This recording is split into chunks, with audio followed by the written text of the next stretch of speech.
मेरे देवता ने मेरे कान में एक मंत्र कहो और कही कि देखो भाई लाला, जब ज्यादा पानी बरसे तो हमें जब उठाते समय तुम ये मंत्र पढ़ देना, और जब तुम ये मंत्र पढ़ोगे तो जो भी ग्वाल वाल तो को देखवे के ताई लग जाएगो, बाकी ताकतों में आ जाएगी।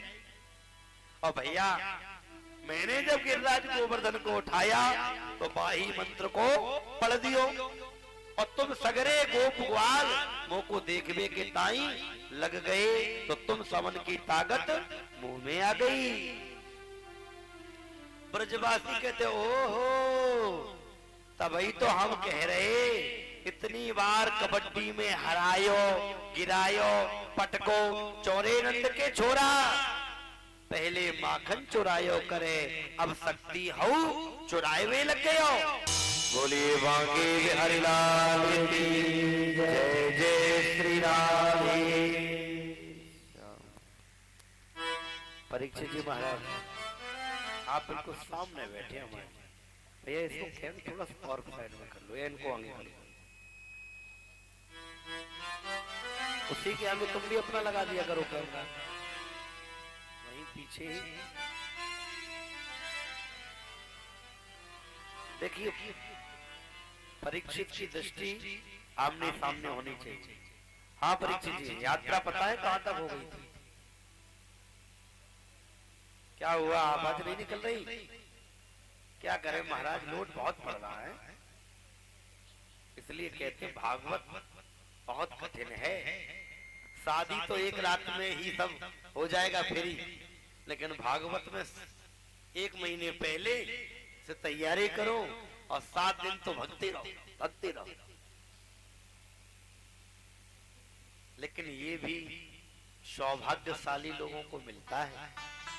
कितने लोग ऐसे हुए, परिवार में भी हुए होंगे, ये कहो कि नहीं हम पर पैसा है उन पर नहीं था, ऐसी बात नहीं।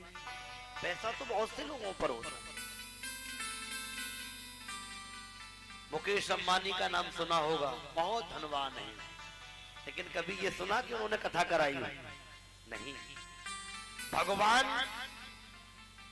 जिस पर कृपा करते हैं उसी का लगता है। एक बार कोई सेठ जी थे, गुरुजी ने कहा बेटा हमारा मन है क्यों ना हम वृंदावन का पूरा चूली नोता करना चाहते हैं। सेठ ने कहा गुरुजी कोई बात नहीं, आपकी कृपा से सब कुछ चकाचक है, और आप तो निमंत्रण करा दीजिए। और निमंत्रण जब इसको वहीं घुमा दो भैया, इसको उधर ही करिए, ये हवा आती है वहीं करिए, तो बैठो नीचे बैठो। तो पूरे वृंदावन का निमंत्रण कराया गया। सेठ जी से कहा गया था कि आप एक दिन पहले आ जाएं। निमंत्रण हुआ, भंडारा भी बनना चालू हो गया। सेठ न तो शाम को आया और न सवेरे आया, पूरा भंडारा हो गया। रात्रि में 10 बजे सेठ आया, गुरुजी से कहता गुरुजी क्या करें, इनकम टैक्स की रेड घर में पड़ गई इसलिए आ नहीं पाया। लो गुरुदेव ये अब लेकर आया हूं। गुरुजी ने कहा बेटा जब परमात्मा ही तेरा लगवाना नहीं चाहता तो मैं कैसे लगाऊं? जब अगर वो तेरा धन लगवाना चाहता तो तेरे घर में ये रेड न पड़ती। इसका मतलब है कि वो नहीं चाहता, और जब वो नहीं चाहता तो हम कैसे करेंगे? तो भैया इसमें भी उसी का लगता है जो भगवान जिसका चाहते हैं। नहीं तो कई लोगों का दवाई में लग जाता है और कई लोगों का लड़ाई में लग जाता है। लड़ाई में झगड़ा हुआ, 10 साल से 20 साल से केस चल रहा है, और बात कितनी थी कि पड़ोसी की भैंस खेत में चली गई और उसने थोड़ा चारा क्या खा लिया, चल रही है। तो ये बुद्धिमानी नहीं है। सुखदेव जी महाराज कहते हैं राजन परीक्षित, भगवान कहते हैं जो मेरा है मैं उसका अभिमान रहने नहीं देता। और एक बात ध्यान रखना, आजकल घर परिवार में भी होता है, चाहे पुत्र हो या पुत्री हो, जो माता पिता की बात ज्यादा मानता है, चाहे बेटा या बेटी, तो माता पिता का स्नेह भी ज्यादा रहता है। अच्छा, कभी कभी माता पिता कभी कभी जो ज्यादा करता है उसी से हम कहते हैं, बार बात बात पर कहते हैं ऐसा कर लो ये कर लो, तो कभी कभी जो करता है उसे बड़ा बुरा लगता। बताओ, हम कर भी रहे हैं और फिर भी हमसे कहा जा रहा है। तो भैया उसी से कहा जाता है जो अपना, अपने से ही कहा जाता है, दूसरे से नहीं कहा जाता। अगर आपको लगे कि ये इसमें ऐसा हो जाए, ये परिवार है, तो बेखटक कहिए, कीजिए। आज भगवान ने इंद्र का अभिमान दूर किया, क्योंकि इंद्र के मन में ये अभिमान हो गया था कि मैं स्वर्ग का राजा हूं, मेरे अनुसार ये सारी व्यवस्था चलती है। सात दिन सप्त रात्रि तक भगवान ने अपनी इकन्नी उंगली पर धारण किया। भगवान की अवस्था 7 वर्ष की है। गिरिराज गोवर्धन 7 कोष के हैं। देखा जाए मथुरा से अगर गोवर्धन की हम दूरी देखें तो वो भी है 7 कोष। अगर हम वृंदावन से गोवर्धन की दूरी देखें तो वो भी है 7 कोष। बरसाने से देखें तो वो भी 7, नंदगांव से भी 7 कोष। और सुखदेव जी महाराज राजा परीक्षित को कथा भी 7 दिवस में ही सुना रहे हैं। और एक बात बताएं, हर व्यक्ति का जन्म 7 दिन के अंदर ही होता है। 7 में जन्म और 7 में ही मृत्यु। रवि, सोम, मंगल, बुध, गुरु, शुक्र, शनि, 7 दिन में ही जन्म होना है और 7 में ही जाना है। 7 का बड़ा जोड़ है।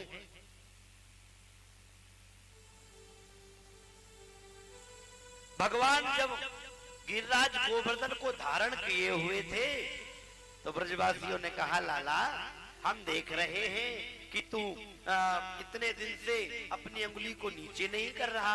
अरे भैया, हमारा हाथ थक जाता है तो हम हटा लेते हैं, अपना कंधा भी हटा लेते हैं, अपनी लाठी डंडा भी ठीक सही कर लेते हैं, लेकिन लाला तू हटा नहीं रहा है। लाला एक काम कर, तू थक गया होगा, तू मेरी गोद में आकर सो जा। भगवान कहते, देखो भैया, अगर मैंने उंगली को हटाया तो ये तो नीचे आ जाएंगे। ब्रजवासी कहते हैं, अच्छा तो तेने यह समझ रखी है कि हमने अकेले ही गिरिराज उठा लिए। अरे भैया, वो तो हमारी लाठी डंडा पर टिक रहे हैं। भगवान ने कहा, भैया तो हम अपनी उंगली को हटा ले। मधुमंगल कहता, लाला तू तो मेरी गोद में सो जा, तू चिंता मत करना।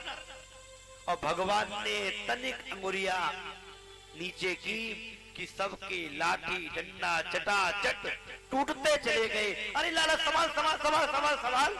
भगवान ने फिर धारण कर लिया। ब्रजवासी कहते, लाला थोड़ी देर और कर देता तो अभी तो लाठी डंडा टूटे हैं, फिर तो हमारी गर्दन और कंधे ही टूट जाते। अच्छा एक काम करो भैया, सब लोग अपने अपने लाठी डंडा हटा लो। सबने हटा लिए। गिरिराज महाराज टिके रहे। ब्रजवासी कहते, हो भैया, हम तो सारे माटी के मतूकरा बने खड़े रहे और हमारे लाला ने अकेले ही गिरिराज गोवर्धन को उठा लिया। एक तरफ अगस्त मुनि महाराज जल को पी रहे हैं। ये वही अगस्त जी हैं जिन्होंने एक अंजलि में सारे समुद्र को पान कर गए। एक बार माता सीता जी ने राम जी से कहा, प्रभु किसी ब्राह्मण का निमंत्रण करके आओ, लेकिन ऐसा ब्राह्मण का निमंत्रण करना जो भोजन पाए, क्योंकि जो भी ब्राह्मण आते एक आध दो फुलका पाते हैं, कहते बस माता जी हो गया। तो अच्छा ब्राह्मण होना चाहिए। ठीक है, अगर तुम कहती हो तो हम देखते हैं। निमंत्रण कर दिया अगस्त जी का कि महाराज जरा आकर अपनी लीला दिखाइए। अगस्त जी आ गए, मैया थाली सजाकर लेकर आई, और जैसे ही थाली सामने आई अगस्त जी ने देखा, कहा मैया बस इतना सा भोजन, अरे इससे क्या होगा? इसे देखकर तो ऐसा लग रहा है कि इसे मैं अपने मुख में डालूं कि अपने कान में डालूं, ये थोड़ा सा ही तो है। आज मैया बड़ी खुश हो गई, ओहो चलो कम से कम आज कोई मिला तो सही। तुरंत भोग लेकर आई, प्रसाद पा रहे हैं। अब पाते पाते पूरा दिन निकल गया। मैया कहती है अच्छे पंडित जी आए, पूरा दिन हो गया और अभी तक पेट ही नहीं भरा। जैसे ही पाया, अब पाते पाते एक दिन पूरा, दूसरा दिन हुआ, अब तो थक गई। आवाहन किया गणेश जी महाराज जल्दी पधारिए। गणेश जी आ गए, साथ में रिद्धि और सिद्धि आ गई। अब रिद्धि और सिद्धि के साथ में गणेश जी महाराज प्रेम से भोजन बन रहा है और अगस्त जी पाते चले जा रहे हैं, पाते चले जा रहे हैं। करते करते जब 15 दिन हो गए, कहा महाराज जब आपका आधा भोजन हो जाए तो जरा पानी पी लेना। अगस्त जी ने कहा भैया जब आधा हो जाएगा तब हम बता देंगे। क्या महाराज अभी तक आधा नहीं हुआ? अगस्त जी कहते भैया हो जाएगा, हम बुला लेंगे। दौड़ी दौड़ी भगवान राम के पास गई, प्रभु ऐसा ब्राह्मण लेकर आए जो 15 दिन से पा रहा है और अभी कह रहा आधा भी नहीं हुआ। भगवान ने कहा देवी तुम ही तो कहती थी कि कोई ब्राह्मण ऐसा हो जो पाने वाला होना चाहिए, तो लेकर आ गए। महाराज अब बहुत हो गया, एक तुलसी दल दिया, कहा कि जाओ मेरा भोग लगाकर और उन्हें अर्पण कर देना। जैसे अर्पण किया, कहा मैया अब भोजन तो आधा हो गया है, अब जल की व्यवस्था। मैया ने सोचा कि जैसे तैसे भोजन आधा हुआ है और अगर जल की कह दी तो न जाने कितने टैंकर लग जाएं। कहा कि जल की व्यवस्था तो प्रभु करेंगे। भगवान ने कहा एक काम कीजिए अगस्त जी, अब पानी आप द्वापर में पीना, जब इंद्र महाराज जल की वृष्टि करेंगे तो आप उस जल का पान करना। अब लो कर लो बात, एक युग में भोजन और दूसरे युग में जल पी रहे हैं। तो वही अगस्त जी महाराज एकांत में एक साइड में रहकर, और जो जल वृष्टि हो रही है, जो सुदर्शन चक्र से सूखने से जल बच जाता है, वह जल अगस्त जी महाराज पान कर रहे हैं। 7 दिन 7 रात्रि तक जल वृष्टि हुई। पूरे ब्रज में जब धूल उड़ने लगी, इंद्र को पता चला। इधर भगवान ने यथावत भगवान पितम शैलम स्वस्थाने पूर्ववत प्रभो पश्यताम सर्वभूतानां स्थापया मासलीलया। भगवान पितम शैलम, भगवान ने वह शैल पर्वत जो था जहां से उठाया वहीं रखा, और एक शिक्षा दी कि व्यक्ति अपने घर में भी जो चीज जहां से उठाए वहीं रखे। आजकल जब कई लोगों के घर में सुबह सुबह लड़ाई हो जाती है, क्यों? अब मोटरसाइकिल चाबी रख कहीं दी और ढूंढ कहीं रहे, सामान कहीं रख दिया कहीं ढूंढ रहे। मानो भगवान संकेत कर रहे हैं जो चीज जहां से उठाओ उसे वहीं पर रख दो तो कोई झगड़ा नहीं होगा। भगवान पितम शैलम स्वस्थाने पूर्ववत प्रभो, पूर्ववत जैसा भगवान ने उठाया गिरिराज वैसे ही रख दिया। ये नहीं, हम देखते हैं कि रोज चकाचक आजकल तो चल रहा परीक्षित जी के द्वारा, और कई भक्त तो इतने अच्छे हैं कि चकाचक यही शरबत पिया और वहीं गिलास फेंक दी। नहीं, जहां स्थान है आपने पिया है तो लेकर फेंक दीजिए। भगवान श्री कृष्ण ने राजसू यज्ञ में पत्तल उठाई। अगर आप चाहते हैं कि हमारा पतन ना हो तो किसी भी भागवत में, रामायण में लोगों की पत्तल उठाइए, आपका पतन नहीं हो सकता। आप बढ़ोगे, आप नीचे नहीं गिरोगे। लेकिन क्या करें महाराज, हम अपनी पत्तल कैसे उठाएं? मत उठाइए। क्या भगवान से भी बड़े हो गए? जब भगवान पत्तल उठा सकते हैं तो क्या हम नहीं उठा सकते? अरे हम तो अपना तो कार्य कर ही सकते हैं। आज भगवान ने यथावत गिरिराज गोवर्धन को रखा। अब ब्रजवासी जो थे वो कन्हैया से थोड़ा दूर दूर रहने लगे। कन्हैया से जब दूर रहने लगे, भगवान ने कहा क्यों भैया, क्या बात है, आजकल तुम हमसे बात नहीं कर रहे हो? ब्रजवासी कहते लाला तुम तो भगवान हो। भगवान ने विचार किया कि अगर ब्रजवासियों ने हमें भगवान मान लिया तो ये माधुर्य लीला में ऐश्वर्य ठीक नहीं है। ये माधुर्य लीला चल रही है, यहाँ ऐश्वर्य की आवश्यकता नहीं है। भगवान ने कहा भैया मैंने क्या किया जो तू मैं भगवान हूँ? भगवान ब्रजवासी कहते लाला तेने पूतना मारी, सक्टासुर मारो, तृणावत मारो, और भैया अभी अभी गिरिराज गोवर्धन को उठाया, तू तो भगवान है।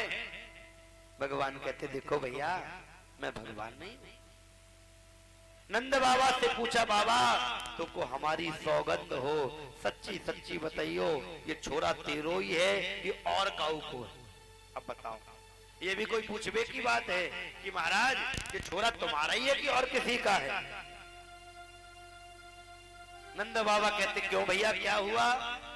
ब्रजवासी कहते हैं बाबा हमारे खानदान में ऐसा कोई बालक नहीं हुआ जो 7 वर्ष के बालक ने इतने बड़े गिरिराज गोवर्धन को उठाया हो। को सप्ताहायनो बाला को महाद्रि विधारणम ततो नो जायते शंका ब्रजनाथ तवात्मजा। हे ब्रजनाथ, हमें तो शंका लग रही है कि लाला तुम्हारा ही है कि और किसी का है? नंद बाबा कहते देखो भैया मैंने तुमसे एक बात छुपाई है। कौन सी? कि जब गर्गाचार्य जी महाराज आए और उन्होंने लाला का नामकरण किया तब बताया कि हे नंद बाबा आपका जो लाला है नारायण समो गुणई, इसके अंदर नारायण के गुण रहेंगे, नारायण समो गुणई। इसलिए ये मेरे लाला का चमत्कार नहीं है, ये तो लाला के अंदर दिव्य गुण है। तुरंत भगवान भी कहते देखो भैया, अरे कछु माखन को बल बढ़ो और कछु गोपन करी सहाय, श्री राधे जू की कृपा ते मैंने गिरिवर लियो उठाए। कछु माखन को बल बढ़ो, भैया कुछ माखन का बल पड़ा, बताओ कितना चोरी करके माखन खिलाया, आज काम आया। ब्रजवासी कहते लाला है तो तेरी माखन को चमत्कार, लेकिन लाला कछु गोपन करी, तू कहता हमने सहायता की। अरे भैया हमने क्या सहायता करी? भगवान ने कहा देखो भैया मेरे देवता ने मेरे कान में एक मंत्र कहा और कही कि देखो भाई लाला जब ज्यादा पानी बरसे तो हमें जब उठाते समय तुम ये मंत्र पढ़ देना, और जब तुम ये मंत्र पढ़ोगे तो जो भी ग्वाल वाल तो को देखवे के ताई लग जाएगो, बाकी ताकतों में आ जाएगी। और भैया मैंने जब गिरिराज गोवर्धन को उठाया तो बाही मंत्र को पढ़ दियो, और तुम सगरे गोप ग्वाल मुंह को देखबे के ताई लग गए तो तुम समन की ताकत मुंह में आ गई। ब्रजवासी कहते ओहो, तभी तो हम कह रहे इतनी बार कबड्डी में हरायो, गिरायो, पटको चोरे नंद के छोरा, पहले माखन चुरायो करे, अब शक्ति हो चुराए में लग गयो। सब ब्रजवासियों को भगवान ने विश्वास दिला दिया और पुनः ब्रजवासी कन्हैया के साथ प्रेम से आनंद मग्न होकर और क्रीडाएं करते हैं। इधर इंद्र ने बड़ी सुंदर स्तुति को गाया है। प्रभु